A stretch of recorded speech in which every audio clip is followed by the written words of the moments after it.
This तो conference will now be recorded. हाँ, तो अगर आप इससे लेते हो ना, AWS से डायरेक्ट लेते हो तो आपका काफ़ी चीज़ें बच जाती हैं, काफ़ी एफर्ट्स बच जाते हैं। तो श्योर। यहाँ से लेना चाहो यहाँ से ले लो, वहाँ से ले लो, कोई दिक्कत नहीं है, बट प्रैक्टिकल हो जाएगा। जब आपकी लाइव साइट रनिंग होती है ना, तो जो उसका एक्सपीरियंस होता है, मज़ा आता है, मतलब वो अलग ही होता है। मे बी आप में से कुछ लोगों ने ऑलरेडी यूज़ कर रहे हो, बट लाइव का अलग ही मज़ा है। तो वो करोगे तो आपको काफ़ी सारी चीज़ें, जब when you work in production company ना, तो वहाँ पे आपको काफ़ी हेल्प करता है। देखने से क्या होता है कि चीज़ें समझ में आ जाता है, सब कुछ होता है, बट वही है, प्रैक्टिकल का कोई ऑल्टरनेटिव नहीं है, ठीक है? तो प्रैक्टिकली करोगे तो काफ़ी चीज़ें आपको बहुत अच्छे से क्लियर हो जाएगी। तो एक डोमेन बाय कर लो, और आज की क्लास हो जाएगी, तो जितना आज में कवर हुआ कंटेंट, ठीक है? और फिर आप कल कर लेंगे प्रैक्टिकल, और अगर आज नहीं हुआ तो कल बाकी पार्ट कंप्लीट करके प्रैक्टिकल कर लेंगे, ठीक है? तो इसके बाद मैं ना स्टॉप हो जाऊँगा, फिर हम VPC करेंगे, लेकिन जो अभी तक का है वो एक बार इंश्योर कर लेंगे कि वो हो रहा है, ठीक है? हाँ प्रशांत, हाँ मुकुंद। अच्छा यार, एक चीज बताइए।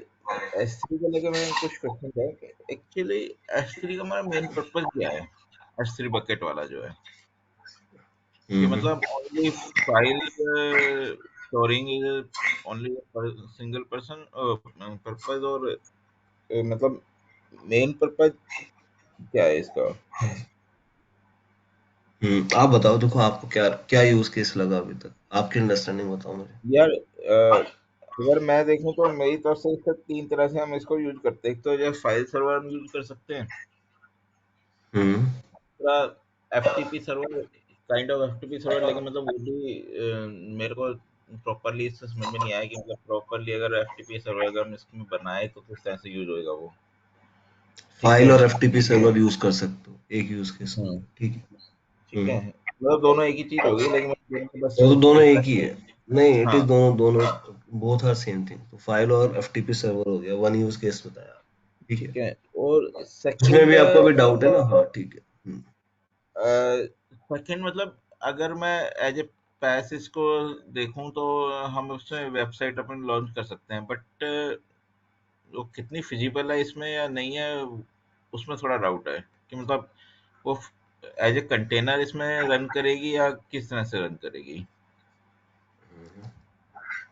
ठीक है, तो बताओ। या इसका और भी कोई और मतलब पर्पज है, या क्या कर सकते हैं इसमें। और बताओ। तो यही है कि मतलब और क्या इसका यूज है, यूज केस वगैरह क्या होंगे इसके। ठीक, मतलब आपके अकॉर्डिंगली ये दो यूज केस है, राइट? फाइल सर्वर, हाँ, FTP। तो मेरे को भी फाइल सर्वर, FTP और वेबसाइट, और उसमें भी मतलब थोड़ा सा ये है कि एक्चुअली में कितना इफेक्टिवली यूज कर सकते हैं, हाँ, बेसिक मतलब फीचर्स थोड़ा वेबसाइट अगर सिंगल वेबसाइट अगर मैं अपनी होस्ट करूँ उस पे, तो मतलब वो कितना पर्पस के लिए कितना यूज। इफेक्टिव होगा। हाँ, करेक्ट, ठीक है। क्योंकि एनीवन मतलब एल्स? राउट 53 में भी हमारा यही पर्पस इसका, हम राउट 53 में भी S3 पे भी हम वो कवर करेंगे ना शायद। S3 पे एसोसिएट करेंगे इसको, राइट?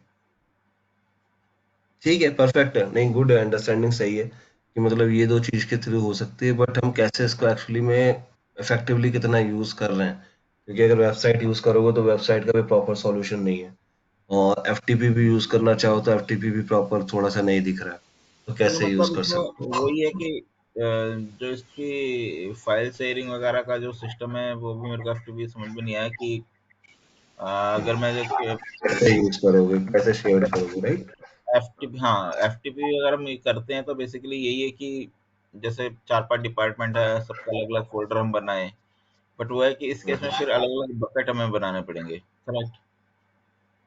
अलग अलग बकेट बनाने पड़े, नहीं, अलग अलग फोल्डर पे भी परमिशन दे सकते हो ना, परमिशन तो दे ही सकते हो अलग अलग फोल्डर। जब तुम बकेट हम्म। पॉलिसी बनाते हो, तो बकेट पॉलिसी पे आप डिफाइन करते हो ना कि कौन कौन से यूजर इसको एक्सेस कर सकते हैं। Getting my point? तो वहां पे हम्म। आप वो बकेट पॉलिसी कहाँ लगाओगे? बकेट पे लगा दोगे। बकेट पॉलिसी जब लगाओगे वहां पे, तो बकेट पॉलिसी के अंदर आप फोल्डर नेम स्पेसिफाई कर दोगे। जब रिसोर्स देते हो ना, तो रिसोर्स में बकेट नेम स्लैश फोल्डर कर दोगे। तो जो आपने बकेट पॉलिसी बनाई है वो किस पे अप्लाई होगी? उस फोल्डर के लिए अप्लाई होगी। और ऐसे ही उस बकेट पॉलिसी के अंदर अलग अलग फोल्डर के लिए पॉलिसी बना सकते, राइट? तो वहां पे क्या होगा कि आप अलग अलग फोल्डर्स के लिए डिफरेंट डिफरेंट रिसोर्सेज के लिए डिफरेंट डिफरेंट यूजर्स के लिए पॉलिसी बना सकते हो। तो वो तो आप कर सकते हो, और उसमें आप ग्रुप को परमिशन दे सकते हो, भाई ये ग्रुप है। या फिर आप अगर मान लो आपने कोई, चलो ठीक है, मतलब ये आते हैं, इसके बाद मैं प्रैक्टिकली मतलब थोड़ा बताऊंगा आपको कि क्या यूज केस और हो सकता है। ठीक है, anyone else has any other input? अच्छा है, कम से कम क्वेरीज आएगा तो फिर आपका क्लैरिटी आएगा ना आपके पास। हाँ जी, और कोई बताओ। एंड प्रशांत, जो हमारा ईएफएस है, इलास्टिक फाइल स्टोरेज, वो क्या मतलब is it only usable for Linux EC2 और विंडोज EC2 ऑल्सो? विंडोज के लिए भी वहाँ पे FSX है, फाइल सर्वर है वहाँ पे विंडोज के लिए FSX है, और लाइनक्स के लिए भी EFX है। बट पहले सिर्फ EFS ही था, अब FSX भी आ गया विंडोज वाला। ओके, मतलब वो अगर दो, सिंगल स्टोरेज अगर हमने मल्टीपल मशीन्स पे, लिनक्स मशीन्स पे करें, तो EFS हम लोग यूज कर सकते हैं। हाँ, और अगर विंडोज करोगे तो FSX करोगे। ओके। एक अलग सर्विस है FSX। ठीक है। हाँ जी, any other use case? I think VPC flow logs और ये सारी चीजों को स्टोर करने के लिए बैकअप, हाँ, one is backup. Correct, correct, correct. Logging के लिए कर सकते लॉगिंग के लिए कर सकते हैं भूपेंद्र। आप लॉगिंग के लिए अगर आपके जो उसके लिए भी कर ही सकते हैं। किसी एप्लीकेशन की लॉग्स आती हैं, नहीं तो ये काफी क्रिटिकल हो जाता है। अगर जब आप यूज केस देखते हो ना प्रैक्टिकली, तो आपको लॉगिंग, अगर लॉगिंग करनी होती है तो लॉगिंग हम क्या करते हैं, नॉर्मली S3 बकेट के अंदर स्टोर करा देते हैं। ठीक है, जब S3 बकेट के अंदर स्टोर होता है तो एक ऑब्जेक्ट का साइज हो सकता है अप टू 5 टेराबाइट। तो आप, एंड नंबर ऑफ ऑब्जेक्ट्स की कोई लिमिट है नहीं, तो लॉगिंग का बहुत अच्छा रिसोर्स है। ठीक है, और इसके ऊपर फिर डेटा एनालिसिस होता है। ठीक है, तो कितना एक एडवांटेज हुआ आपका, अगर आप लॉगिंग कर रहे हो मतलब आपने सबसे पहले लॉग्स रख दिया और उसके बाद डेटा एनालिसिस टूल चला सकते हो, जैसे एथीना। ठीक है, तो एथीना जो सर्विस है वो किसका है, वो डेटा डेटाबेस से रिलेटेड सर्विस है, राइट? बट आप वो एथीना सर्विस को यूज कर सकते हैं, या डेटाबेस एडमिनिस्ट्रेटर्स को यूज कर सकते हैं, या बिजनेस एनालिस्ट, आपने एक जॉब देखा होगा कि बिजनेस एनालिस्ट एक जॉब है, तो वो यूज कर सकते हैं और उस पर डेटा एनालिसिस कर सकते हैं, राइट? तो ये आपके पास एक डेटा एनालिसिस का भी ऑप्शन आ गया, लॉगिंग का आ गया। ठीक है। इसका एंड पॉइंट तो पब्लिकली अवेलेबल भी होता है ना, करेक्ट? हाँ, पब्लिकली भी अवेलेबल कर सकते फाइल स्टोर करना हो, कुछ भी करना हो, वी कैन वो यूज FTP का दैट पार्ट एज है वो। हो। ठीक है, तो ये एग्जांपल हो गया। मैं आपको एक यूज केस बताता हूँ, जैसे आपका नेटफ्लिक्स का एप्लीकेशन है। ठीक है, तो एप्लीकेशन है ना, तो वहां पे आप क्या कर सकते हो, नेटफ्लिक्स का ऑथेंटिकेशन करा दो। हमने देखा था आइडेंटिटी प्रोवाइडर से करा सकते हैं, मतलब फेसबुक या किसी अलग एप्लीकेशन के साथ इंटीग्रेट कर सकते हैं।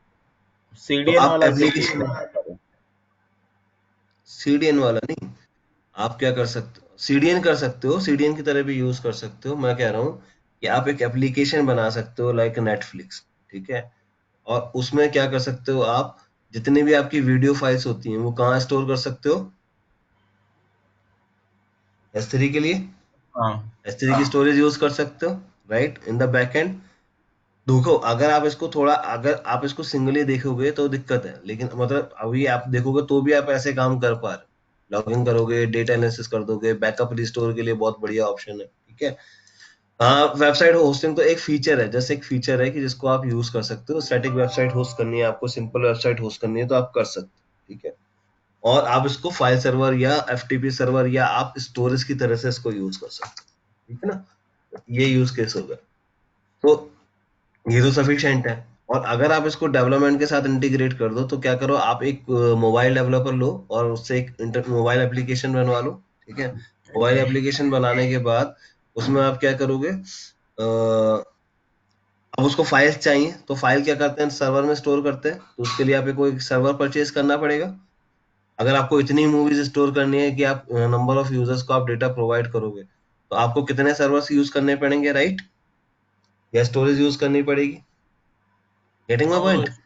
हाँ वो तो है स्टोरेज ना? ही में यूज अभी करना आप क्या कर सकते हो, सर्वर स्टोरेज की जगह आप क्या यूज कर सकते हो, S3 की फाइल यूज कर सकते हो। S3 की स्टोरेज भी चीप है, 40 GB आपको $1 में मिल रहा है, राइट? और अगर आप दूसरे स्टोरेज में जाते हो तो और भी सस्ता मिल जाता है, ठीक है? तो इतना स्टोरेज आपको, अगर एक रनिंग कॉस्ट देखोगे, अगर आप रनिंग सर्वर करोगे तो उसको मेंटेन करना पड़ेगा, कोड लिखना पड़ेगा, ये सब करना पड़ेगा। यहाँ पे क्या करा, एक फाइल अपलोड करी, उस फाइल का लिंक लिया और अपनी वेब एप्लीकेशन में लगा दिया या मोबाइल एप्लीकेशन में लगा दिया। यूजर ने क्लिक और उसके ऊपर एक फोटो लगा दी, उस फोटो के बैकएंड में क्या हुआ, बैकएंड में आपने लिंक प्रोवाइड कर दिया, ठीक है? फोटो को लिंक कर दिया अपनी S3 बकेट के URL से, राइट? अब किसी ने यूजर पे क्लिक किया, मान लो आपकी कोई भी पिक्चर दिया ना, टाइगर जिंदा है आपने लगा दी, अब आपने टाइगर जिंदा है पे क्लिक किया, वो गया S3 बकेट पे। S3 बकेट पे क्या रखी हुई है, वीडियो फाइल रखी हुई है, उसने उसको प्ले कर दिया। Isn't it good? आपकी एप्लीकेशन कितना लोड लाइट हो गया।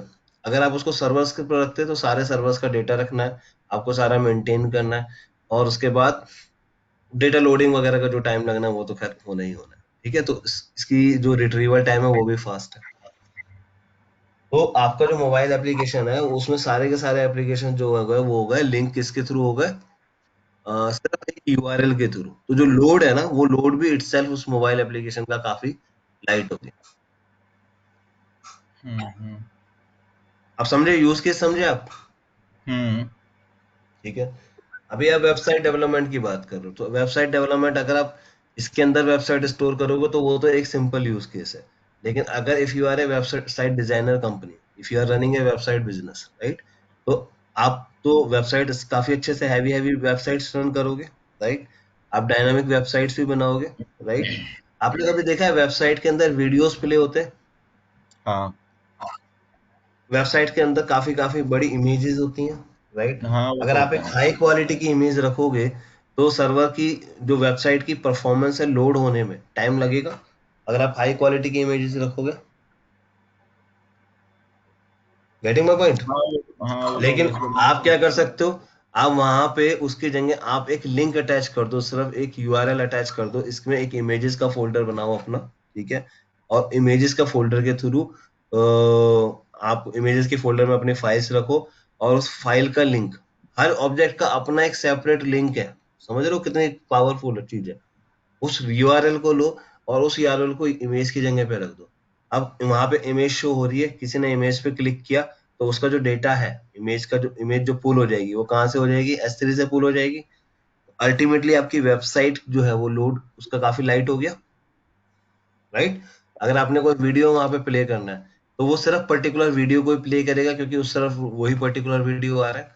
And you can sorry and you can integrate your content via CDN as well, ठीक है? जो आपने बोला, तो आप क्या कर सकते हो, वो जो डेटा S3 बकेट का जो डेटा है वो भी आप CDN पे रख सकते हो, ठीक है? तो वो एज लोकेशन का फायदा लेगा और वो सारा आपका लोकल कंटेंट में प्रोवाइड कर देगा, तो लेटेंसी और भी ज्यादा इंप्रूव हो जाएगी, ठीक है? तो वहां पे आपका जो यूज केस है वो काफी बढ़ जाता है। तो अगर आप प्राइमरीली देखोगे किसी भी कंपनी में तो अधिकतर यही यूज केस होते हैं। आपकी एप्लीकेशंस बनाई जाती हैं और एप्लीकेशंस के साथ में आप देखो, किसी भी जगह चले जाओ, यूट्यूब पे चले जाओ, ठीक है? प्राइम वीडियो पे चले जाओ, नेटफ्लिक्स पे चले जाओ, ये कितने बड़े बिग एंटरप्राइज सॉल्यूशन है ना? तो कोई रॉकेट साइंस नहीं कर रहे, सब यही कर रहे हैं। यहाँ पर इस तरीके के सॉल्यूशन प्रोवाइड करते हैं, एप्लीकेशन बनाते हैं, और वहां पे S3 बकेट को सिंपली स्टोरेज के लिए यूज कर लेते हैं और उनके लिंक्स जो है अपनी एप्लीकेशन के अंदर इंटीग्रेट कर देते ये हैं, S3 बकेट का मैक्सिमम साइज क्या हो सकता है? कुछ नहीं है। That's what I am saying, object का साइज है, एक ऑब्जेक्ट का साइज मैक्सिमम 5 टेराबाइट है, ठीक है? बकेट की कोई मैक्सिमम लिमिट नहीं। ओके बकेट का कोई लिमिट नहीं है, आपके ऑब्जेक्ट की लिमिट है 1 टेराबाइट, ओ सॉरी 5 टेराबाइट से ऊपर आपका एक ऑब्जेक्ट नहीं जाएगा।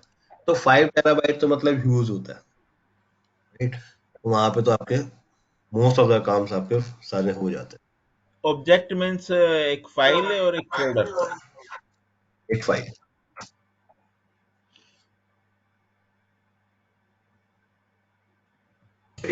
समझ में आया? हम्म यही यूज केस है और यही सबसे ज्यादा, ये बहुत बड़ी इंडस्ट्री है, वेबसाइट डेवलपमेंट, माया एप्लीकेशन डेवलपमेंट, इस तरीके की हाँ, एप्लीकेशन मेन सब तो आज के टाइम पे यही चल रहा है। यही चल रहा है। देखो प्ले स्टोर पे कितने छोटे छोटे डेवलपर्स ये बना के छोटी छोटी एप्लीकेशंस रखते हैं, उसको इंटीग्रेट कर देते हैं, हो गया काम। ठीक है जी, तो इस तरीके के यूज केसेस हमको क्लियर हो गए। नेक्स्ट करते हैं। Any further question, otherwise I will move to topic.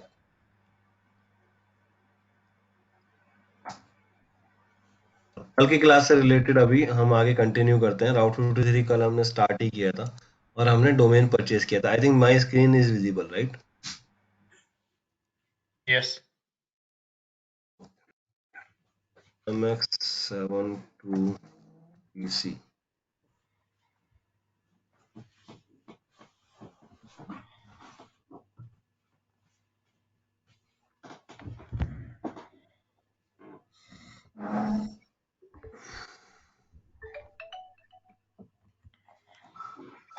ठीक है, राउट 53।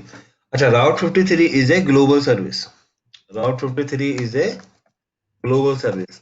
IML is also a global service, है ना। IML आप कोई भी यूजर बनाते हो तो वो सभी रीजन में अवेलेबल होगा, ऐसा नहीं है कि वो पर्टिकुलर रीजन बेस्ड होगा। सिमिलर वे में आपका राउट 53 सर्विस इज ऑल्सो है ग्लोबल सर्विस। आप यहाँ पे कोई भी डोमेन बना रहे हो या आप कोई डोमेन परचेज कर रहे हो या कोई हेल्थ चेकअप बना रहे हो, कुछ भी आप काम कर रहे हो तो it will be visible to all, everybody. ठीक है, तो ये एक आपके पास पॉइंट है कि राउट 53 is a global service. Yesterday हमने देखा डोमेन परचेज कैसे करोगे। अब डोमेन परचेज करने के बाद होगा क्या, अगर आपने गोडैडी से परचेज किया है तो भी, और अगर आपने यहाँ से परचेज किया है तो भी, आपको एक होस्टेड जोन बनाना पड़ेगा। ठीक है, होस्टेड जोन बनाना पड़ेगा। तो यहाँ होस्टेड जोन में आप जाओगे, लेफ्ट पैनल में आपको मिल जाएगा ऑप्शन होस्टेड जोन। ठीक है, इस होस्टेड जोन में हम क्या करेंगे, क्रिएट होस्टेड जोन पे क्लिक करेंगे और क्रिएट होस्टेड जोन बनाने के बाद आप अपने डोमेन का नेम लिखोगे। तो hosted zone is equal to domain name. जो डोमेन आप होस्ट करना चाहते हो ना, वो डोमेन नेम को यहाँ पे होस्टेड जोन बोला जाता है। ठीक है, तो डीएनएस में आई डोंट नो क्या बोलते हैं इसको, बट यहाँ पे मतलब एक जोन क्रिएट किए जाते हैं शायद वहां पे भी, तो यहाँ पे होस्टेड जोन बोलते हैं इसको। ठीक है, अब forward zone I guess. Public zone शायद कहा जाता है, मुझे हाँ मुझे अच्छे से नहीं पता, उसका ध्यान देन चुका हूँ। आई थिंक बुपी वो होता है फॉरवर्ड लुकअप एंड बैकवर्ड मैं लुकअप वही ना, कह रहा तो हूँ, फॉरवर्ड लुकअप फॉरवर्ड जो जोन होता है। हाँ जी। जोन करके ही होता है, मुझे अब अच्छे से ध्यान नहीं है। तो बेसिकली यहाँ पे जो करते हैं वो होस्टेड जोन करते हैं। ठीक है, तो इसको आपने बोला अभी। अच्छा, मेरे पास एक है यहाँ पे aws.learnings.in। ठीक है, तो सपोज करो मेरा ये डोमेन है aws.learnings.in। ठीक है, अब मैं क्या कर सकता हूँ, इस डोमेन को होस्ट करना चाहता हूँ, तो मैं क्या करूंगा, यहाँ पे मुझे ये पूरा डोमेन नेम लिखना पड़ेगा। तो आपने जो भी बनाना है, आप जो भी डोमेन होस्ट करोगे, जो भी डोमेन आप परचेज करोगे, आपको वो रखना है। ठीक है, काम करते हैं, सर्विसेज में जाते हैं। ठीक है जी, तो होस्ट वो आपको डोमेन नेम रखना पड़ेगा, देन उसकी डिस्क्रिप्शन दे दो, ऑप्शनल है, जो भी आप रखना चाहते हो वो डिस्क्रिप्शन उसके बारे में बता दो। ठीक है, I don't want to waste your time कि ये सीधी छोटी छोटी चीजों में करूंगा, जहां पे डाउट लगता है वहां पे बता दो। पब्लिक होस्टेड जोन मतलब फॉर पब्लिक। ठीक है, जो it will be available over internet. ठीक है, a public hosted zone determines how traffic is routed over the internet. ठीक है, तो ये होस्टेड aws.learning.in क्या होगा, इंटरनेट पे एक्सेस होगा। ठीक है, प्राइवेट होस्टेड जोन, तो private hosted zone determine how traffic is routed with an Amazon VPC। तो VPC पे राउट होगा, मतलब आपने इंटरनल नेटवर्क बनाया हुआ है, वहां पर राउट होगा। ठीक है, और इंफॉर्मेशन जो भी देना है वो करो और क्रिएट होस्टेड जोन करो। ठीक है, तो इस तरीके का कुछ कंसोल आपके पास आ जाए। मुझे एक मिनट दो, आई एम जस्ट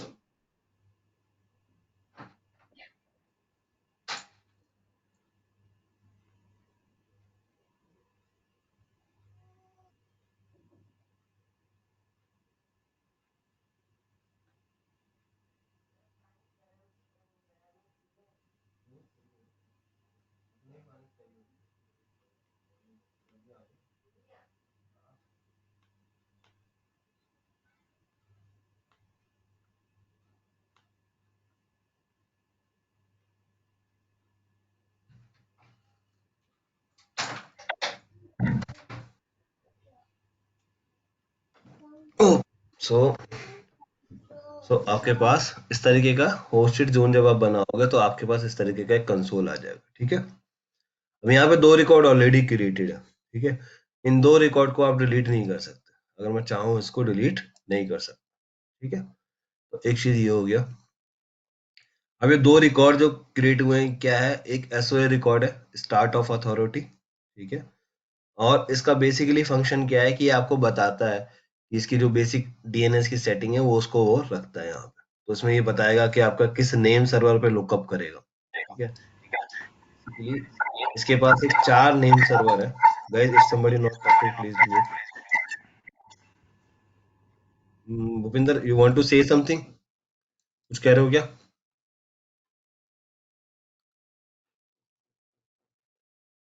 नहीं हेलो, नहीं, just turn off my microphone. अच्छा ठीक है। तो नेम सर्वर आपका, ये नेम सर्वर जो है, नेक्स्ट नेम सर्वर अगर आप देखोगे यहाँ पे जो मेंशन किया हुआ है वो क्या किया हुआ है, 382। ठीक है, तो ये 4 नेम सर्वर्स अवेलेबल है, मतलब हाई अवेलेबिलिटी है यहाँ पे। अगर आप देखोगे तो हाई अवेलेबिलिटी है।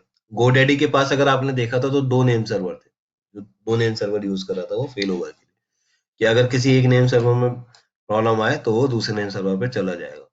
But Amazon, why these solutions are so popular, क्योंकि ये इनका इंफ्रा ज्यादा रोबस्ट है। ठीक है, तो अगर आप देखोगे तो यहाँ पे 4 मेल सर्वर है, एक गया तो भी कोई दिक्कत नहीं है, 3 और बैठे। ठीक है, अब ये नेम सर्वर क्या करता है, ये नेम सर्वर सबसे पहले बस ये चेक करता है कि आपने अगर टाइप किया www.google.com तो उसको कहाँ पर जाना है। ठीक है, तो google.com में अगर आपने टाइप किया तो सबसे पहले वो यहाँ पर देखेगा यहाँ पर कोई रिकॉर्ड है या नहीं है उसका बना हुआ। अगर यहाँ पर कोई रिकॉर्ड बना हुआ नहीं है तो वो कहाँ फॉरवर्ड कर देगा, वो फॉरवर्ड कर देगा आपका रिक्वेस्ट को ये आगे नेम प्रोसेस। ये नेम सर्वर अमेजोन के हैं, ये 4 जो ये है? अमेजोन, हाँ अमेजोन के हैं। ओके। ठीक है, तो ये आपके आगे वो अदरवाइज वो प्रोसेस कर देगा जो भी इसका इंटरनल सेटिंग है। तो आपको डीएनएस की भी कोई टेंशन नहीं लेनी, राइट। डीएनएस का काम भी आपका प्रॉपर, नहीं तो पहले कंपनियों में डीएनएस सर्वर, आप लोगों को शायद आइडिया होगा कि डीएनएस सर्वर सेटअप करने पड़ते थे। ठीक है, अभी आपको डीएनएस भी सेटअप नहीं करना, वो भी काम इन्होंने कर दिया। ठीक है, बस आप अपने रिकॉर्ड बनाओ और आप अपना काम करना शुरू कर दो। ठीक है जी, और इसमें स्टार्ट ऑफ अथॉरिटी में जैसे मैंने बताया कुछ आगे की सेटिंग होती है कि क्या क्या करना है, तो कॉन्फ़िगरेशन आपको चेंज करने का कुछ भी जरूरत नहीं पड़ता है और आप डिफॉल्ट इन 2 रिकॉर्ड्स के साथ काम करो। अब आपका क्या काम आता है, अब आपका काम आता है यहाँ पर कि आपने यहाँ पे रिकॉर्ड्स क्रिएट करना है। ठीक है, अगर आपने यहाँ पे रिकॉर्ड क्रिएट करने हैं वो कैसे करो। अब आप देखो मेरी एक वेबसाइट चल रही थी शायद, तो इस सर्वर को चेक कर लेते हैं, इज इट वर्किंग और नॉट।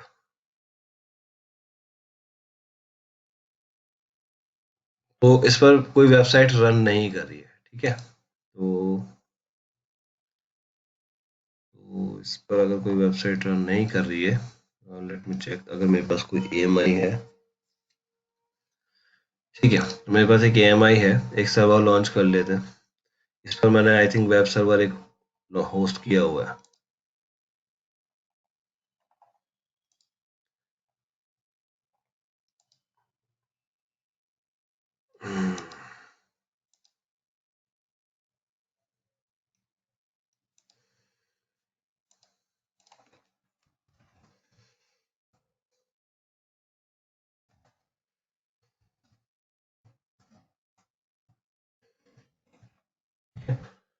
और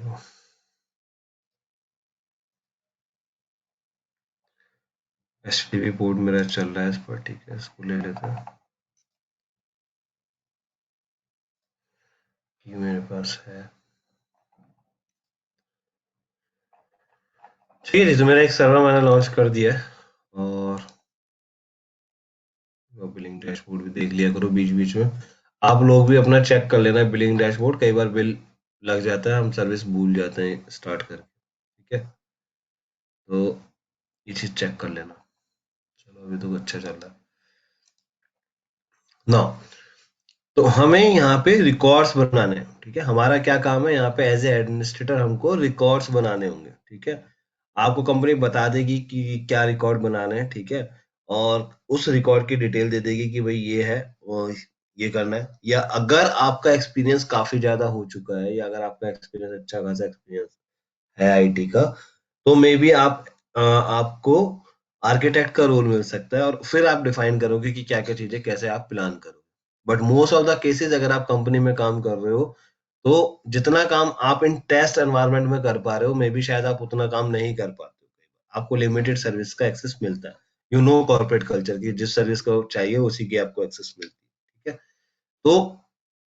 तो होगा क्या कि आपके पास रिकॉर्ड क्रिएट करने होंगे, और वो रिकॉर्ड्स की आपको वैल्यू मिल जाएगी कि भाई इस टाइप का रिकॉर्ड क्रिएट कर दो। ठीक है, तो यहाँ पे जो सबसे इंपॉर्टेंट रिकॉर्ड होता है वो होता है ए रिकॉर्ड। ठीक है, तो यहाँ पे आप जाओगे, अब देखो यहाँ पे क्या लिखा हुआ है, ये नाम लिखा हुआ है aws.learning.in, राइट। तो aws.learning.in पे ये ऑलरेडी पॉइंट आउट कर रहा है, तो मुझे इसमें कुछ करने की जरूरत नहीं है। यहाँ पे मुझे कुछ भी एक्स्ट्रा लगाने की जरूरत नहीं है। मैं aws.learning.in डालूंगा तो मैं करता हूँ। लेकिन अगर आपको कभी कोई सब डोमेन बनाना है ना, जैसे आप चाहते हो blog.aws.learning.in, अगर इस पेज के लिए आपको कोई सर्वर फॉरवर्ड करना है तो वो भी आप कर सकते हो, राइट। तो इस तरीके से आप सपोज करो आप करते हो mail.aws.learning.in, ठीक है, तो उससे आप मेल सर्वर पे फॉरवर्ड करोगे ट्रैफिक, राइट। तो इस तरीके की आप चीजें कर सकते हो। यहाँ पे आप उसके लिए एक रिकॉर्ड नेम यहाँ पे ऐड कर सकते हो। ठीक है, बाय डिफॉल्ट ये aws.learning.in पर जा रहा है, तो मुझे कुछ भी चेंज करने की जरूरत नहीं है। सॉरी, यहाँ आपके पास डिफरेंट काइंड ऑफ रिकॉर्ड्स हैं। ठीक है, तो नॉर्मली जो डीएनएस सर्वर्स में रिकॉर्ड यूज होते हैं वो ये होते हैं। ए रिकॉर्ड हो गया आपका, ए रिकॉर्ड किस लिए है, सर्वर टू आईपी मैपिंग के लिए, है ना। तो मतलब अगर कोई aws.learning.in ओपन करे तो वो किस सर्वर पर पॉइंट आउट करे, तो ये एक चीज हो गया।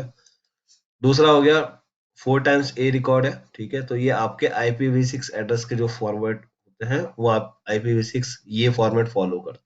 ठीक है, तो आप वो कर सकते हो। सी नेम होता है, अगर आप किसी ट्रैफिक को किसी दूसरे डोमेन पे फॉरवर्ड करना चाहते हो या किसी अदर रिसोर्सेज पे करना चाहते हो, तो आप सी नेम यूज कर सकते हो। ठीक है, अदर रिसोर्सेज के लिए आपके पास यहाँ पर एलियास है। ठीक है, तो ए रिकॉर्ड जब आप क्रिएट करते हो तो वहां पे आपके पास एक एलियास का ऑप्शन है, तो आपको सी नेम यूज करने की जरूरत नहीं पड़ती नॉर्मली। ठीक है,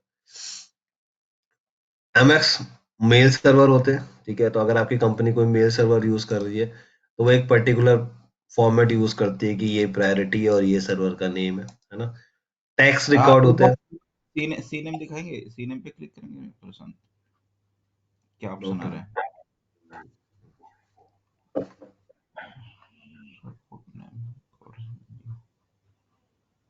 तो इसमें मतलब जो अदर डोमेन पे हम फॉरवर्ड करेंगे वो पे हम मेंशन करेंगे वैल्यू, सी मतलब नेम वैल्यू। होता है जैसे, नहीं नहीं, सी नेम होता है जैसे आपका aws.learning.in है। ठीक है, आप चाहते हो कि किसी और नेम से भी एक्सेस हो पाए।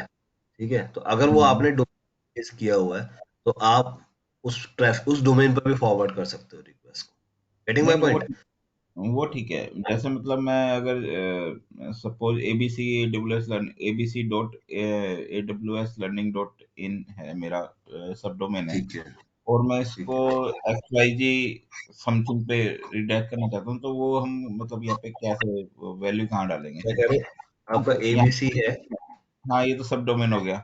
जो अदर हाँ, डोमेन है, फॉरवर्डिंग डोमेन जो है, वो कहाँ पे होगा? यहाँ पर अदर डोमेन, अगर हाँ अदर डोमेन बताओ कौन सा है। कोई भी डाल लीजिए, XYZ कर लीजिए ठीक है, एग्जाम्पल, हाँ तो वो आपका मतलब सेम यहाँ पे हो जाएगा। यहाँ पर आएगा। मतलब आप अगर कोई abc.aws.learning.in खोलेगा तो वो रिक्वेस्ट कहाँ पे चली जाएगी, वो भी डिपेंड करता है। मतलब एक ए रिकॉर्ड तो आपका बनेगा ही बनेगा, लेकिन अगर आपका सी नेम है तो यहाँ पे चलेगा www.xyz। तो यहाँ पे रिडायरेक्ट करेगी वो। तो इसमें मतलब कुछ वो भी होगा, बेसिक ये बाय डिफॉल्ट इस पे रिडायरेक्ट करेगी या वो पहले जो पेरेंट डोमेन है, मतलब पेरेंट सब डोमेन जो है वहाँ पे हिट करेगी? पेरेंट सब डोमेन तो, हाँ पेरेंट मेन सब डोमेन करेगी ना, मतलब रिक्वेस्ट तो सबसे पहले aws.learning.in पर ही आएगी ना। aws.learning.in पर आने के बाद वो क्या चेक करेगा, aws.learning.in का रिकॉर्ड चेक करेगा। अब वो चेक करेगा एबीसी के बनाया हुआ है कि आपने, जैसे इसको क्रिएट कर देते हैं। ठीक है, हम्म, अभी वो क्या करेगा, वो देख रहा है abc.aws.learning.in की रिकॉर्ड रिक्वेस्ट कहाँ जानी चाहिए, नहीं, ये करेक्ट। तो ठीक है, ये ठीक है। मैं ये कह रहा हूँ कि जैसे मतलब मैं अगर ये चाहता हूँ कि इमीडिएटली इस पे ना शिफ्ट हो, मतलब रिडायरेक्ट ना हो, वो पहले इसी पे कंटेंट देखे मैं, ये कि ये बेसिकली किस सर्वर पे हिट कर रही है, एबीसी AWS learning.in, और अगर वो वहां पे ना मिले तो उस पर रिवर्ट करता है। ऐसा कुछ प्रोविजन है, होता है क्या? नहीं, मैं आपका पॉइंट नहीं समझ रहा एक्चुअली। आप कैसे चाहते हो? आप एक और रिकॉर्ड क्रिएट करवाओ मुझे। चलो पहले एक बार मैं एक बना लेता थोड़ा हूँ, हम है ना? बाद में देखते हैं, थोड़ा सा ठीक और है। क्लियरिटी आएगी, ठीक है? ओके। तो हम कहाँ पर थे? तो मैं ये कह रहा था, आपके पास ये अलग अलग टाइप के रिकॉर्ड है ना? तो आपके पास मतलब अलग अलग जो भी रिकॉर्ड आप यूज करना चाहते हो वो आपको फॉर्मेट मिल जाएगा। सबका फॉर्मेट भी इन्होंने दिया हुआ है, ठीक है? टेक्स्ट रिकॉर्ड यूज करना है तो उसकी वैल्यू कैसी होनी चाहिए, ये सब दिया हुआ है। आप इसको यूटिलाइज कर सकते हो, जो भी कंपनी रिक्वायरमेंट आएगी आपकी, आप उसको फॉलो करो, ठीक है? अब ये रिकॉर्ड आ गया आपके पास, ठीक है? तो इसके बाद वैल्यू तो आपको क्लियर है कि वैल्यू में वैल्यू डालनी है उसकी, ठीक है? तो हम एक काम करते हैं, एक ए रिकॉर्ड बनाते हैं, ठीक है? ए रिकॉर्ड में मैं क्या कर सकता हूँ? मैंने एक सर्वर बनाया था अभी, इसको कॉपी कर लेते हैं, देख लेते हैं वेबसाइट मेरी रनिंग है या नहीं है। ठीक है, तो मेरी वेबसाइट रनिंग है यहाँ पे, ठीक है? तो मेरा वेब सर्वर रनिंग है। तो मैं क्या कर सकता हूँ, इसकी वैल्यू डाल सकता हूँ, राइट? इसकी वैल्यू मैं अगर यहाँ पर डाल दूंगा तो मेरा काम हो जाएगा। अब अगर कोई AWS learning.in ओपन करेगा तो रिक्वेस्ट कहाँ पर जाएगी? इस सर्वर पे चली जाएगी, ठीक है? अभी अभी आप लोगों को समझ में आया कि कैसे काम होता है, डीएनएस का काम किस तरीके से होता है। देखो, राउट AWS में आप लोगों ने कितनी चीजें लर्न करी, सर्वर मैनेजमेंट देख लिया, अब डीएनएस भी देख रहे हो, ठीक है? अभी समझ में आया कि अगर रिक्वेस्ट आई किसी सर्वर के साथ अटैच करनी है तो कैसे अटैच करोगे? Yes no maybe. Guys, interactive रहो।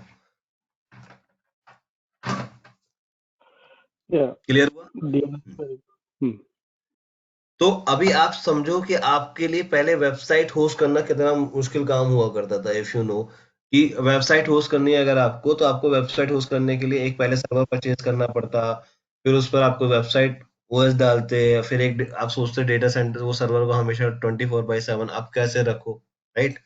ये चैलेंजेस एक्चुअली होते थे। मैं कई बार पहले सोचता था कि वेबसाइट अगर होस्ट करना हो तो मैं कैसे करूं, और इसी वजह से रुकते थे। फिर आपके स्टैटिक आईपी की कॉस्ट लगती थी एक सेपरेट, ठीक है? तो बहुत सारी चीजें आपकी ऐसी थी। अगर आप अभी देखोगे तो ये सब चीजें काफी इजी हो गई है। आप अगर अपनी वेबसाइट होस्ट करना चाहो तो it is game of minutes, है ना? आप अपनी इजीली वेबसाइट होस्ट कर सकते हो। There are lot of solution available. आप अपनी कोई वेबसाइट बनाओ और आप खुद ही इसको होस्ट कर सकते हो AWS एनवायरनमेंट के अंदर। तो जो बेसिकली प्राइमरीली काम है ना इसका, राउट 53 का, वो यही है, name to IP address mapping और name to some resource mapping, ठीक है? तो ये प्राइमरी काम है, बाकी सारे सिर्फ फीचर है, ठीक है? जैसे S3 का मैंने बोला था, S3 मेन काम एक्चुअली फाइल अपलोडिंग का ही है, और बाकी सारे फीचर्स होते हैं। तो कंफ्यूज नहीं होना है हमें, मेन प्राइमरी काम मेरा ये रहेगा, ठीक है? तो अब अगर मैं आपसे बोलूं कि आप अपनी वेबसाइट, हाँ, हेलो, प्रशांत भाई रिकॉर्डिंग ऑन है ना? हाँ हाँ, रिकॉर्डिंग, ठीक है? तो अगर अभी आज की डेट में अगर मैं आप लोगों को बोलता हूँ कि आप अपनी एक वेबसाइट होस्ट कर लो, तो आर यू श्योर कि आप कर लोगे? आपको लगता है कि अभी हो जाएगी वेबसाइट होस्ट?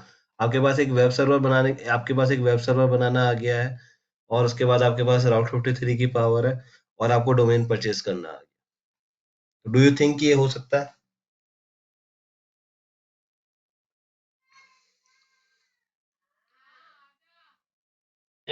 या ये यस प्रशांत। प्रशांत। ठीक है, ये कॉन्फिडेंस होना चाहिए कि हाँ हम कर सकते हैं, तभी आप AWS एनवायरनमेंट में काम कर पाओगे। क्योंकि जब आप काम करने जाओगे तो आपको एक्चुअली में वहां पे लाइव रनिंग वेबसाइट्स मिलेंगी। मोस्ट ऑफ द कंपनीज में आपके पास वेबसाइट रिलेटेड काफी काम होता है, मतलब वेबसाइट होस्टेड होती है या एप्लीकेशन होस्टेड होती है, ठीक है? दो ही चीजें होस्टेड होती है, उसके बाद तीसरी चीज आपको मिलती नहीं है। तो इस तरीके का काम आपके पास काफी आता है, और आप चाहो तो अपना बिजनेस भी कर सकते हो। तो इस तरीके की चीजें आपका पॉसिबल है, ठीक है? मैंने एक वेबसाइट बना रखी थी, अपनी वेबसाइट थी, तो वहाँ पे आपका अगर आप देखोगे cloudlearning.co.in थी, और ये पहले मेरे AWS सर्वर पर ही होस्टेड थी। ठीक है, मैं चेंज किया है अभी, बट अगर आप चाहोगे तो बड़ी अच्छी वेबसाइट बनी हुई थी, अभी तो थोड़ा टेम्परेरी बना हुआ है।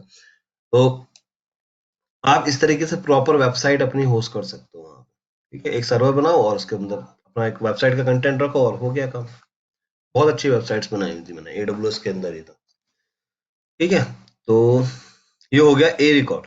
अभी इसके साथ में आपको एक और रिकॉर्ड की जरूरत पड़ती है। आप कभी कभी देखोगे सिर्फ AWS learning.in नहीं लोग टाइप करेंगे, वो क्या करते हैं www टाइप करते हैं। उसके लिए आपको एक सेपरेट रिकॉर्ड बनाना पड़ेगा।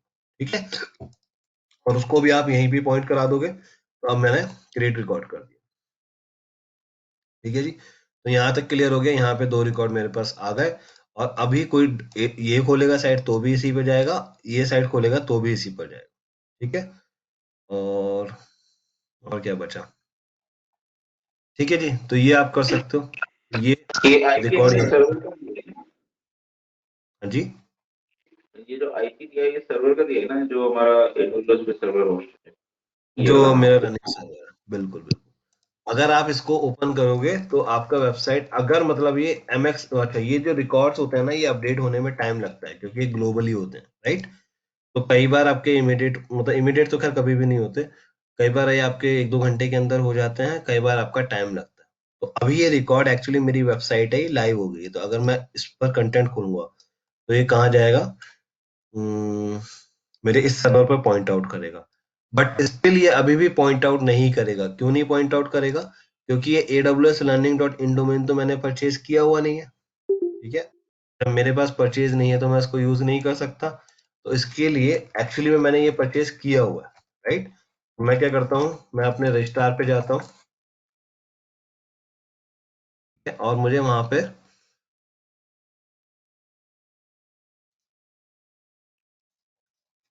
AWS की DNS एंट्री देनी पड़ेगी। तो हमें अपने रजिस्ट्रार के पास जाना पड़ेगा और वहां पे अपडेट करना पड़ेगा, तभी तो ऑथेंटिकेशन होगा। अभी तो क्या है, अभी तो उसके पास जाएगा, उसके पास नेम सर्वर में अपडेट ही नहीं है, तो उसको कैसे पता लगेगा। मैं क्या करता हूँ, मैं अपने डोमेन्स पर जाता हूँ। ठीक है, तो ये काम जब आप करोगे ना तो आपको भी करना पड़ेगा, सेम चीज आपको भी। ठीक है, तो ये चीज आप एक बार देख लेना, रिकॉर्डिंग है ही, तो आपके पास फायदा रहेगा इसका। ठीक है जी, तो मैनेज माय डोमेन करोगे, सेइंग समथिंग,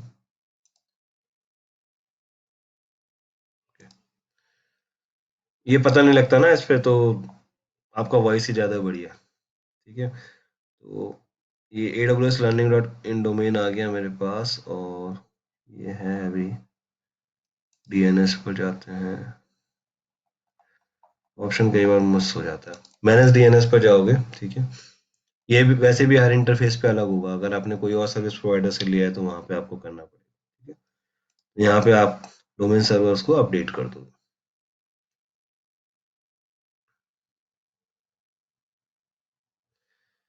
ठीक है, तो अभी ये 4 नेम सर्वर हैं, और मैं देखता हूँ मेरे पास शायद ये वाले तो नहीं होंगे। इसके नेम सर्वर अपडेट कर देते हैं। ठीक है, तो ये अलग है, इसको कॉपी कर लो, इसको अपडेट करते जाओ।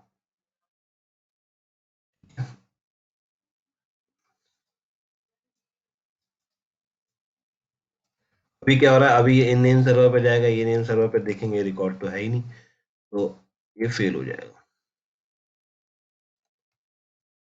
जी अपडेट नहीं हुआ उसमें, ORG। हाँ, कर दिया मैंने। ठीक है जी, ये हो गया, ये हो गया। ठीक है, तो ये चारों नेम सर्वर मैंने अपडेट कर दिया, इसको सेव कर देते हैं।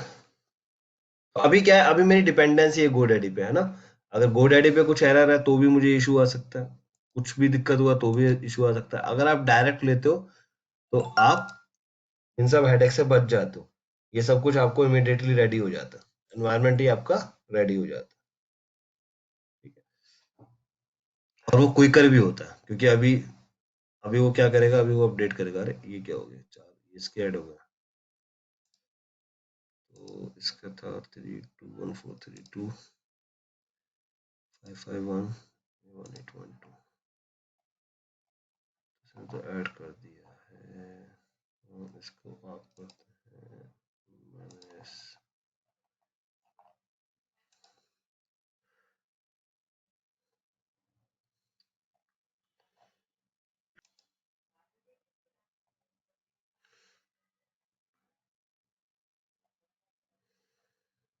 तो वैसे ऐड रहने दो तो भी कोई दिक्कत नहीं होती। वो एक्चुअली कभी कभी रिक्वेस्ट फेल हो जाएगी ना, वो इशू हुआ, बट ये है नहीं, मेरे ख्याल से कोई इशू नहीं है, हाँ क्योंकि नहीं, क्योंकि तो अपडेट होगा तो सभी भी अपडेट होएगा वो ग्लोबली ना। हाँ वही मुझे भी लग रहा है कि वो दिखा रहा है समाओ पुराने वाले, लेकिन वो एक्चुअली है नहीं। ठीक है, तो अभी ये क्या होगा, कुछ टाइम में आपके नेम सर्वर जैसे ही अपडेट हो जाएंगे, है ना, कुछ डिफाइंड पीरियड रहता है, हर कंपनी का अलग अलग है, तो उस डिफाइंड पीरियड पे जब ये नेम सर्वर अपडेट हो जाएंगे तो आपके पास रिकॉर्ड आना शुरू हो जाएगा। तो अभी मैं देखता हूँ ट्राई करके, अभी तो नहीं आएगा ये,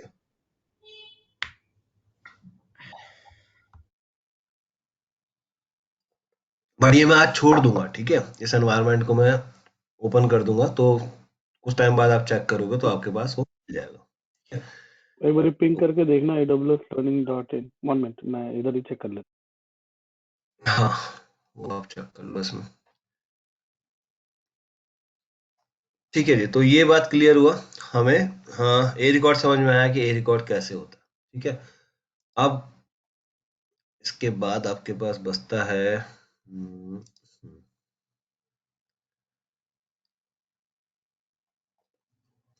अब हमने लोड बैलेंसर यूज किया था, राइट। अगर अभी मैं इस सर्वर पे मैंने होस्ट किया और अगर ये मेरा सर्वर डाउन हो गया तो ऑब्वियसली मेरी वेबसाइट डाउन हो जाएगी। क्लियर है? अगर मेरा ये सर्वर डाउन हुआ तो मेरी वेबसाइट डाउन हो जाएगी, राइट। करेक्ट, करेक्ट है। तो उसके लिए अवॉइड करने के लिए हमने क्या स्ट्रेटजी लर्न करी थी? लोड बैलेंसर, ऑटो स्केलिंग, तो इसको हम लोड बैलेंसर राइट। पे एंड पॉइंट डाल देंगे तो फिर लोड बैलेंसर का एंड पॉइंट डाल देंगे तो हमें क्या मिल जाएगा? फेल ओवर मिल जाएगा, राइट। तो ओवर मिल जाएगा, तो आपको फेल ओवर मिल जाएगा तो आपकी ये वेबसाइट डाउन होने की प्रॉब्लम सॉर्ट आउट हो जाएगी, राइट। एक सर्वर से डिपेंडेंसी हट जाएगी।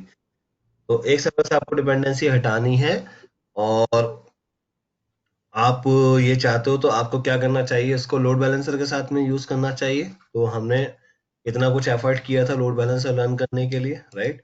तो हम क्या करेंगे, हम इसको उसके थ्रू यूज करते हैं। अभी मैं क्या करता हूँ, इस रिकॉर्ड को एडिट कर देते हैं और इसकी जगह मैं क्या कर सकता हूँ, अलियास कर सकता हूँ, या मैं इस रिकॉर्ड को डिलीट कर देता हूँ ताकि तुम्हें और क्लियरली विजिबल हो जाए। ठीक है, इसको डिलीट कर देते हैं और क्रिएट रिकॉर्ड करेंगे learning.in, और मैं किस पे फॉरवर्ड करता हूँ, यहाँ पे मैं एलियास चूज कर लेता हूँ। ठीक है, जैसे ही मैं एलियास चूज करता हूँ मेरे पास अलग अलग एंड पॉइंट के ऑप्शंस आ जाते हैं। ठीक है, तो अगर आपको ध्यान हो तो मैंने आपको बताया था S3 वेबसाइट के साथ भी लिंक कर सकते हैं, राइट। तो आप यहाँ पे S3 वेबसाइट के लिंक कर सकते हो। अगर आपने S3 पर कोई वेबसाइट होस्ट करी है, मैं उसको भी यहाँ पे अपने प्राइमरी डोमेन के साथ में लिंक कर सकता हूँ। तो फायदा क्या होगा, आपको S3 का URL याद करने की जरूरत नहीं है, आपको सिर्फ मेरी वेबसाइट का नेम याद रखने की जरूरत है, राइट। तो ये चीजें सिंपल हो जाती हैं। क्लियर है? इसी के साथ मैं अगर मैं बात करता हूँ गेटवे की, हाँ ये रहा एप्लीकेशन लोड बैलेंसर पे मैंने बनाया था, तो मैं लोड बैलेंसर मैंने अगर कोई बनाया हुआ है तो मैं उस लोड बैलेंसर पर भी फॉरवर्ड कर सकता हूँ। ठीक है, तो मेरे पास आई थिंक बनाया तो नहीं है, तो ओरेगन ओरेगन रीजन है मेरा, राइट। तो ओरेगन चूज कर लेते हैं। ठीक है, तो मेरे पास एक लोड बैलेंसर बना हुआ है, तो मैं उस लोड बैलेंसर पर इसको अटैच कर सकता हूँ। क्लियर है जी? लोड बैलेंसर के साथ साथ आप क्लाउड फ्रंट भी हम जब आगे करेंगे तो आपको क्लियर हो जाएगा, क्लाउड फ्रंट को भी अटैच कर सकते हो, राइट। इलास्टिक बीन स्टॉक के एनवायरनमेंट को भी लिंक कर सकते हो। तो इस तरीके से काम होता है एक्चुअली में। अगर आपने इलास्टिक बीन एनवायरनमेंट बनाया हुआ है, आपने कोई एप्लीकेशन बनाई है, तो ये नहीं कि आप इलास्टिक बीन स्टॉक का एनवायरनमेंट का URL याद रखोगे। ठीक है, आपको वहां पे भी एंड पॉइंट मिलता है, उस एंड पॉइंट को लिंक कर दो अपने राउट 53 के साथ, अपनी एप्लीकेशन के यूआरएल के साथ या एप्लीकेशन के नेम के साथ। ठीक है, सिमिलर वे में आप VPC एंड पॉइंट कर सकते हो, सिमिलर वे में नेटवर्क लोड बैलेंसर कर सकते हो, API गेटवे एक्सेट्रा आप ये कर सकते हो। क्लियर है जी? तो मैं एक लोड बैलेंसर को अटैच कर देता हूँ। तो अभी तो मेरी वेबसाइट वैसे ही बंद हो जाएगी।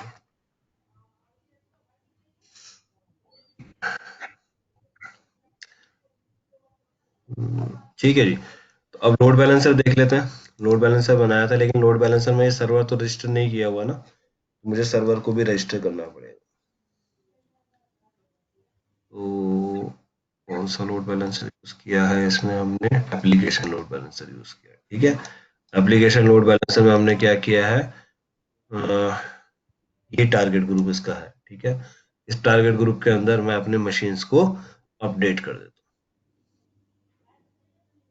ठीक है, तो अगर मैं ये टारगेट ग्रुप में जाता हूँ तो मैं इसको बंद करता हूँ। CLNTG टारगेट ग्रुप आया, इसके अंदर आपके पास कितनी मशीन रजिस्टर है? कोई भी टारगेट रजिस्टर नहीं है। ठीक है, तो मैं रजिस्टर टारगेट कर देता हूँ। मेरे पास 2 सर्वर हैं, इसके मैं इस सर्वर को इस लोड बैलेंसर के पीछे रख देता हूँ। ठीक है, तो बैकएंड में मैंने ये सर्वर ऐड कर दिया है, इसको रजिस्टर कर देते हैं और अब मैं लोड बैलेंसर का बेनिफिट ले सकता हूँ। ठीक है, तो ये भी कुछ टाइम में ये अपडेट हो जाएगा, इसका health status it should be healthy. ठीक है, ये लोड बैलेंसर मेरा अटैच हो गया राउट 53 के साथ में। ठीक है, जो वेबसाइट है वो यहाँ पर प्रॉपर चलेगी। ठीक है, तो 2 मिनट का ब्रेक ले लेते हैं। देखो वेबसाइट आ गई है। ठीक है, आप लोग अपने मोबाइल फोन पे या अपने लैपटॉप पर चेक कर सकते हो। www.aws.learning.in जब मैं ओपन कर रहा हूँ तो ये कहाँ पर ओपन हो रहा है? सर्वर पर पॉइंट आउट कर रहा है। ठीक है, अब जो अभी तक किया है उसको एक बार मैं चार्जर लेके आता हूँ। चार्जर्स का वो हो रहा है थोड़ा खत्म हो रहा है, और आप एक बार रिवीजन कर लो। टेक योर 2-3 मिनट्स और आप डिस्कस करना चाहो डिस्कस कर लो जो भी क्वेरी।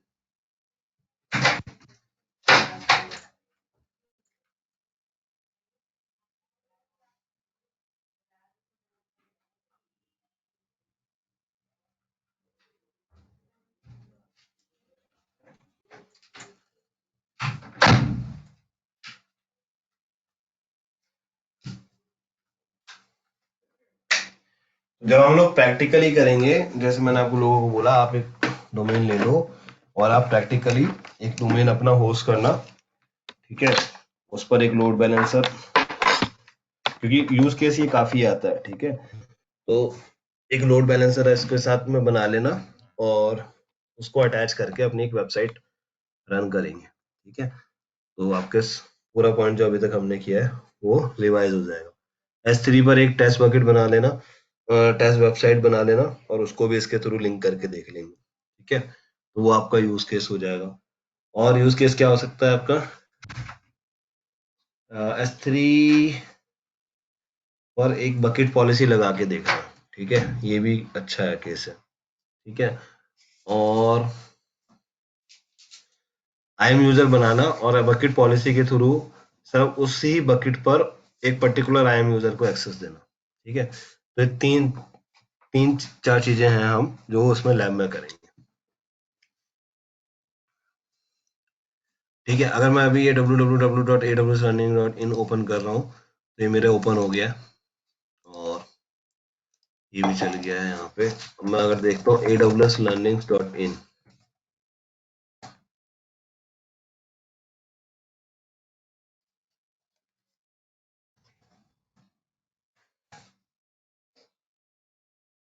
तो ये यहाँ पे पॉइंट आउट हो रहा है। क्लियर है जी यहाँ तक? तो हमें राउट 53 समझ में आ गया। आपको लोड बैलेंसर का एडवांटेज लेना हो तो वो भी कैसे ले सकते हो, वो भी आप इस तरीके से ले सकते हो। अगर मैं अभी क्या होगा इस केस में, क्या होगा कि अगर मैं AWS लर्निंग की रिपोर्ट ओपन करूंगा तो वो लोड बैलेंसर पर जाएगा, बट अगर मैं इसको ओपन करूंगा तो वो इस सर्वर पर चला जाएगा। तो बेटर है कि मैं दोनों को एक ही पॉइंट पे रखूं। तो मैं इसको डिलीट कर देता हूँ। ठीक है जी। तो इसके बाद हम क्या करते हैं, एक और रिकॉर्ड बना लेते हैं।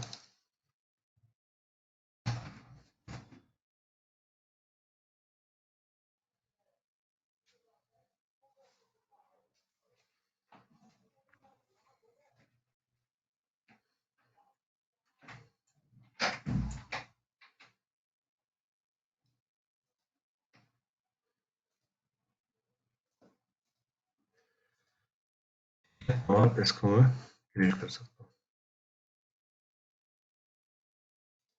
हूँ, ऑलरेडी इस नेम से एग्जिस्ट करता है ना, तो www डालना है। ठीक है। अब अगर आप अपना कंसोल देखोगे तो काफी विजिबिलिटी है। awslearning.in जाएगी तो यहाँ पे जाएगी रिक्वेस्ट, और ये खोलोगे तो यहाँ पे जाएगी, अगेन वही सेम काम कर दिया, सॉरी। एरियाज पे जाओगे और यहाँ पे एंड पॉइंट चूज कर लोगे, रीजन चूज कर लोगे,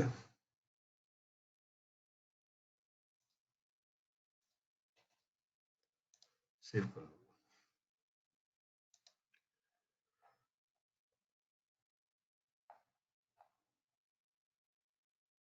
ठीक है। तो अभी देखोगे तो अब काफी कुछ क्लियर हो जाता है, स्क्रीन से ही काफी कुछ क्लियर हो जाता है कि ये रिकॉर्ड कहाँ पे रिक्वेस्ट को फॉरवर्ड कर रहा है। ठीक है। Most of the use cases आपको या तो किसी सर्वर पे फॉरवर्ड करना होगा या किसी AWS रिसोर्स पे फॉरवर्ड करना होगा। ठीक है। इतना ही काम रहता है, इतने में आपका काफी काम विजिबल हो जाता है। और अगर आपने कोई VPC बनाया हुआ है, ठीक है, अगर आपकी कंपनी का कोई VPC है, नॉर्मली आपको कंपनी में इंटरनल VPC भी मिलेंगे, तो वहां पे VPC के रिसोर्सेज को फॉरवर्ड कर दोगे। ठीक है। तो बस सब कुछ सेम रहता है, कोई फर्क नहीं आता है, बस वहां पे वो आपके रिसोर्सेज जो है वो सिर्फ VPC के अंदर ही एक्सेस होंगे। ठीक है। ओवर द इंटरनेट एक्सेस नहीं होंगे, बस इतना ही फर्क है। ठीक है जी। अगर ये क्लियर है, पॉइंट फॉरवर्ड कर दो, आगे का नेक्स्ट पॉइंट ले लेते हो, बताओ क्वेश्चन। या प्रशांत, एक पॉइंट यहाँ पे, ये www डॉट डालने की क्यों जरूरत पड़ी है? रिडायरेक्ट जैसे ही aws.learning.in डालोगे तो www एड ऑन हो जाएगा, ऑटोमेटिकली रिडायरेक्ट होके यहाँ नहीं आएगा? इसकी जरूरत क्या पड़ी? जस्ट रिकॉर्ड दिखाने के लिए? नहीं नहीं नहीं नहीं, एक्चुअली क्या होता है कि ऐसा होता नहीं है मेरे ख्याल से कई बार की, मतलब जरूरी नहीं है कि वो www ऐड कर दे ऑटोमेटिक। तो अभी तो मेरे केस में ये कर रहा है, वो आप सेटिंग कर सकते हो। एक्चुअली जो वेबसाइट होस्टिंग की सेटिंग्स होती है ना, वो वेबसाइट डेवलपर्स मतलब क्लियरली जानते हैं, वो सेटिंग्स होती हैं वहाँ पे कि वो www पे जाए या ना जाए। राइट। जरूरी नहीं है कि आपके पास वो www पे जाएगा ही जाएगा। अगर नहीं, जा हर रहा है, वेबसाइट नहीं रिडायरेक्ट करती है www। अगर आपके हर बैकएंड पे वेबसाइट नहीं डॉट, करती है ना, अगर बैकएंड पे लगा है तभी जाता है वो। बैकएंड पे लगा है तभी जाता है वो। एक्चुअली ये चीज होता है, एक छोटा सा ऑप्शन होता है, मतलब वो सिलेक्ट ही करना होता है, लेकिन वो हर वेबसाइट नहीं जाती है। बेसिकली यहाँ पे हमने वो सेलेक्ट यहाँ पे कर दिया। अच्छा, एप्लीकेशन भी www डॉट समझना चाहिए जहाँ पे वो साइट बना हुआ है, ऐसा क्या? हाँ हाँ हाँ बिल्कुल। नहीं, आप एज ए एंड यूजर आप समझो ना, आप नहीं समझे, नहीं मेरी बात। आप कई बार क्या करो, आप आपसे मैंने बोला मेरी वेबसाइट है cloudlearning.co.in। ठीक है। तो आप क्या करोगे, आप जाओगे cloudlearning.co.in ओपन कर दोगे। ठीक है। बट कई बार होता है ना, यूजर www भी तो करता है। एक्चुअली में जो फुल फॉर्मेट होता है वो तो www करके ही आता था पहले, तो www करके ही पूरा नाम डालते थे। ठीक है।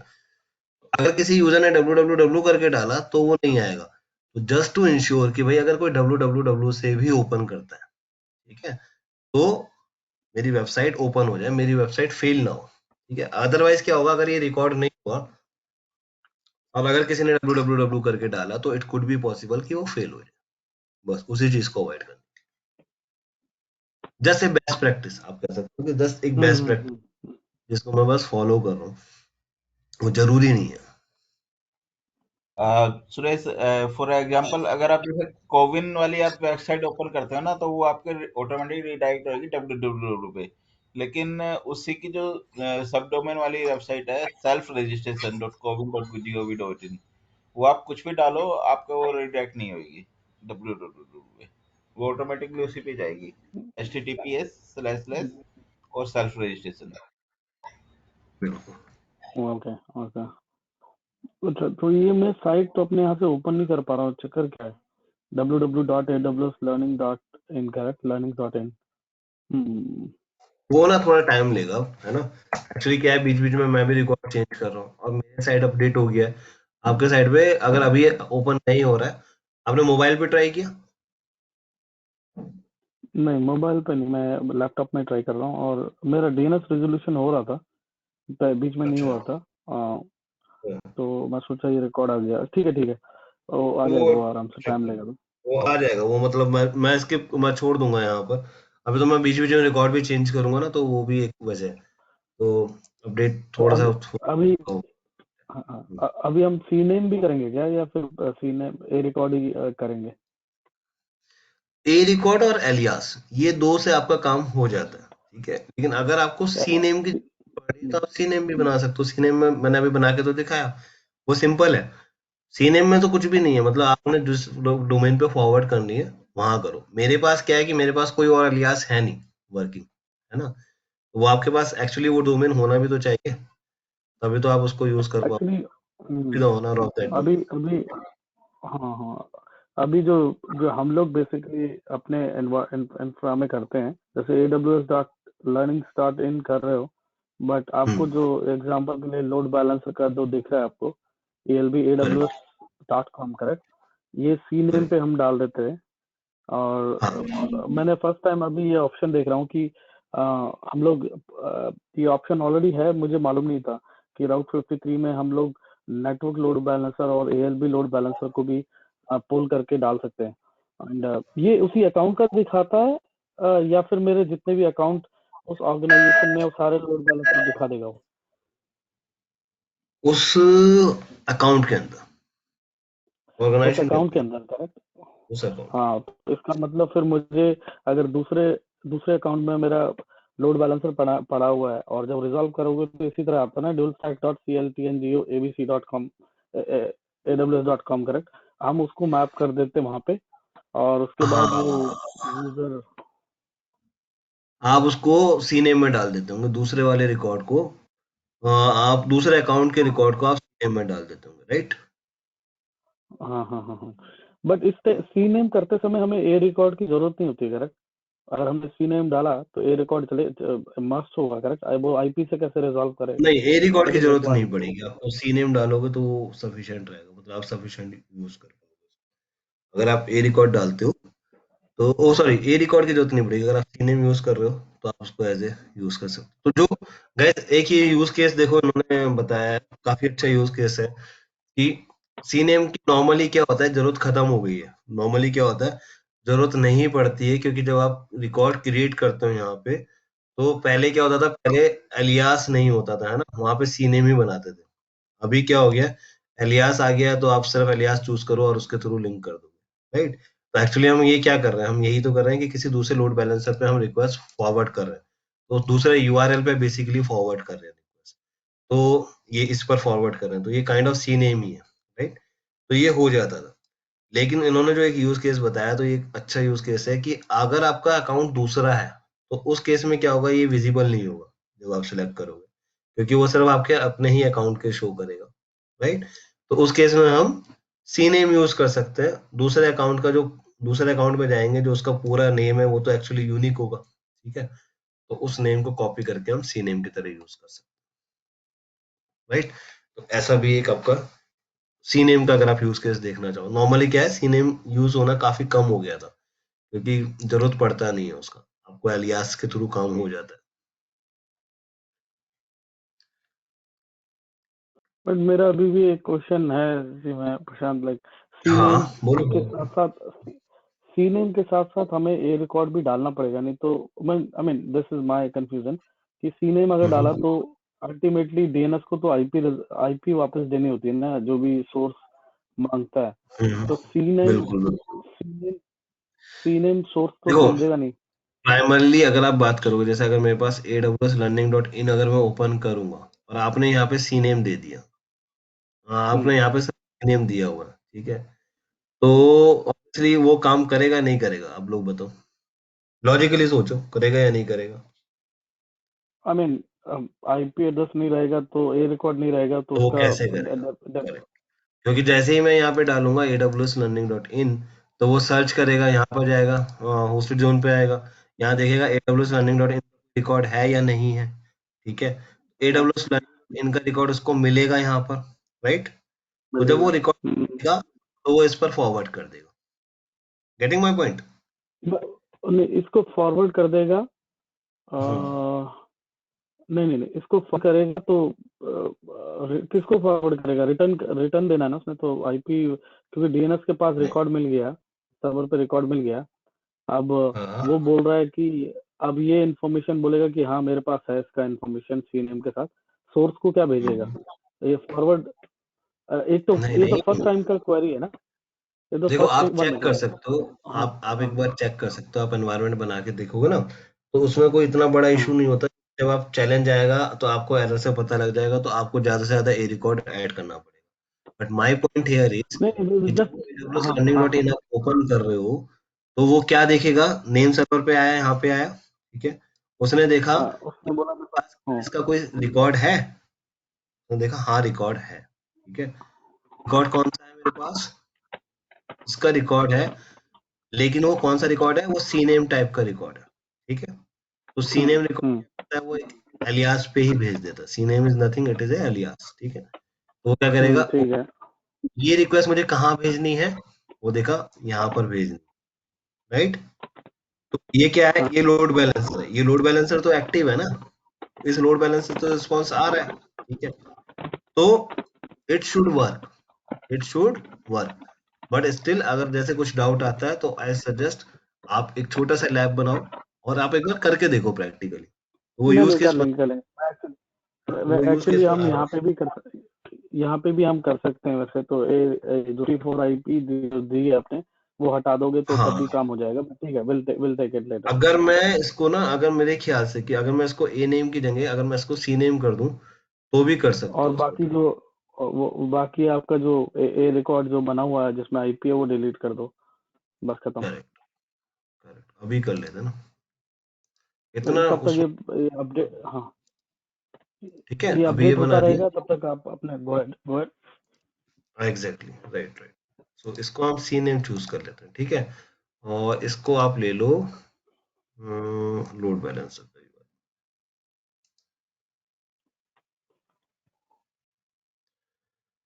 लोड बैलेंसर आ गया आपके पास, ये हो गया। इसको डीएनएस नेम कॉपी कर लो, ठीक है जी। और यहाँ पे आप इसको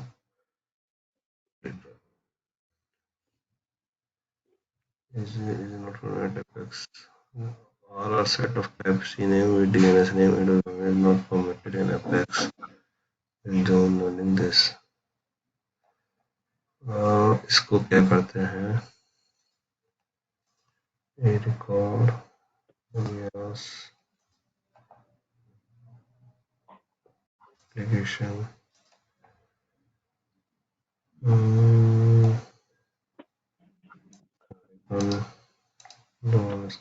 create। माइट भी ये चल जाए हाँ वही मैं चीज चेक कर रहा हूँ एक बार। क्योंकि वो लोकल अकाउंट से वो आईपी लेके आ जाएगा। एग्जैक्टली वही चीज है। ऐसे कर दो इसको, अब इसको डिलीट कर देते हैं, या एक काम करते हैं ना, इसको अभी एक बार सी नेम की तरह ले लेते हैं। एक्चुअली क्या है ना, ये सिनारियो जैसे आते नहीं है, तो अगर वो यूज केस आपका आया हुआ है तो आपको पता लग जाएगी सी नेम आपको नहीं, तो ये चेक करना पड़ेगा। ए रिकॉर्ड के बाद डालो तो ऐसा कुछ सकते हो। नहीं मैंने ए देखो रिकॉर्ड के बना बाद रखा डालो है ना, तो एक बार। मैंने ए रिकॉर्ड बनाया हुआ है ना। ए रिकॉर्ड है क्या? कहाँ ए डिलीट कर रिकॉर्ड दिया था ना आपने? नहीं नहीं मैंने नहीं, बना ए दिया रिकॉर्ड था। आपने आईपी एड्रेस से नहीं डाला। तो आप कह रहे हो ए रिकॉर्ड आईपी के थ्रू डालो, एक मिनट होल्ड करो, इसको जो नोट कर लिया। अब इसको आईपी के थ्रू डाल लो। एक बार देखते हैं बस फिर। बिल्कुल बिल्कुल, इसमें आप जरूरी नहीं है वो प्रैक्टिकली सर्वर पर डालो, तो आप चाहो तो चलो कॉपी।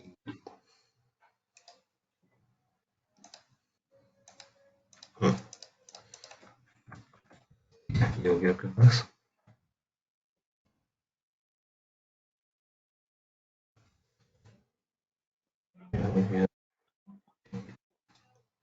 आज AWS वाले भी बोल रहे होंगे कि बहुत तगड़ा काम चल रहा साइट पे।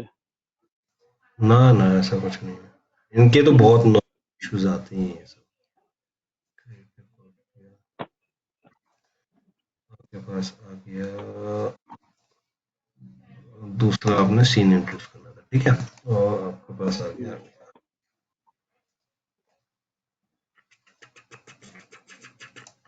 ये रहा।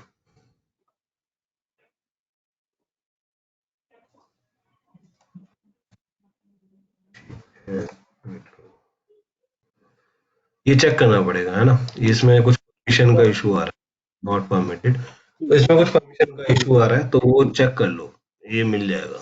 ये देखो। ठीक है, तो पॉइंट समझ में आया कि आप इसको क्या कर सकते हो, इस तरीके से आप इसको अलग अलग केस में यूज कर सकते हो, राइट। और सबसे ज्यादा जो पॉपुलर आता है आपका ए और ए रिकॉर्ड ही यूज होता है, बाकी टेक्स्ट रिकॉर्ड की कभी कभी जरूरत पड़ती है, मेल सर्वर अगर आपके है तो वो पड़ती है, ठीक है। Anyhow, तो जो इंफॉर्मेशन है, जो जरूरी चीज है वो क्या है, इसके बाद में एक पॉलिसीज का सेक्शन और आता है, ठीक है। तो अभी तक क्या कर रहे थे, जब तुम रिकॉर्ड क्रिएट कर रहे हो, कोई रिकॉर्ड आगे टीटीएल का मतलब होता है कि कितने टाइम में वो रिफ्रेश हो, टाइम टू लीव, है ना। तो ये रिक्वेस्ट एवरी 5 मिनट पे आपका चेक कर लेगा कि हाँ अभी कुछ वैल्यू अपडेट तो नहीं है, इस तरीके से। इसके बाद जो मेन चीज है वो इसमें राउट 53 में, वो है आपका पॉलिसीज, ठीक है। तो ये एक 5 पॉलिसीज हैं, simple, weighted, geo location, latency. तो ये पॉलिसीज हैं जिसके थ्रू आप काफी ज्यादा एडवांटेज ले सकते हो। तो ये एक इंटरेस्टिंग और एग्जाम पॉइंट ऑफ व्यू से भी और इंटरव्यू पॉइंट ऑफ व्यू से भी काफी यूजफुल चीजें हैं, और नॉर्मली कंपनीज में यूज होती है। तो अभी तक जो हम पॉलिसी यूज कर रहे हैं वो सिंपल पॉलिसी यूज कर रहे हैं, सिंपल राउटिंग, सर्वर आया और हमने किसी आई फॉरवर्ड कर दिया, ठीक है। तो इस तरीके से हम सिर्फ सिंपल पॉलिसी यूज कर रहे हैं। नेक्स्ट क्लास में हम लोग देखेंगे बाकी सारी पॉलिसीज को भी हम गो थ्रू कर लेंगे, वेटेड, जियो लोकेशन, जो अदर पॉलिसीज हैं, ये 4 पॉलिसीज काफी चलती है, तो हम इसको गो थ्रू कर, ठीक है। और उसके बाद आपके पास हेल्थ चेक आता है, वो करेंगे, कल करते हैं कंटिन्यू, ठीक है। आज तो आई थिंक हो गया है टाइम, तो कल कंटिन्यू करते हैं। थैंक यू प्रशांत, और थैंक यू। हाँ, बीच में अगर हो जाए तो डोमेन एक बाय करके प्लीज उसको यूज कर सकते हैं, ठीक है। चलो bye bye. Bye. Yeah, thank you, Prashant. Okay bye bye.